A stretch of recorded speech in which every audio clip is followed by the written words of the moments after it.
Hello friends, જય સાઈનાથ। સ્વાગત છે મારી ચેનલ સાઈ સબુરીમાં।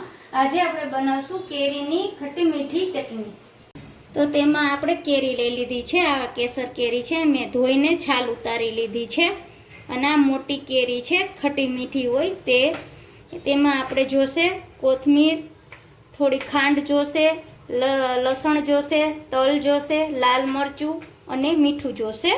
હવે આપણે તેના નાના નાના ટુકડા કરી લેશું।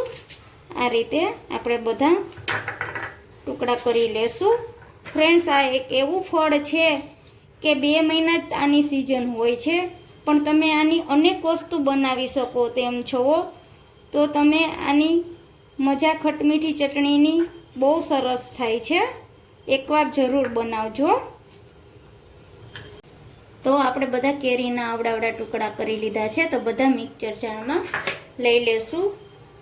કોથમીર લઈ લેશું। આ બધું આમાં બધું મિક્સ કરી લેશું અને આને પીસી લેશું। તો ફ્રેન્ડ્સ, આપણી ચટણી પીસાઈ ગઈ છે। આવી રીતે કરકરી જ રાખવાની છે। ફ્રેન્ડ્સ, એકવાર તમે આ ચટણી બનાવશો તો તમે વારંવાર બનાવશો। તો ફ્રેન્ડ્સ, તમને મારો વિડીયો ગમે તો લાઈક કરજો, શેર કરજો, સબસ્ક્રાઈબ કરજો, કોમેન્ટ કરજો। તમે સબસ્ક્રાઈબ કરવાનું તો ભૂલી જ જાઓ છો।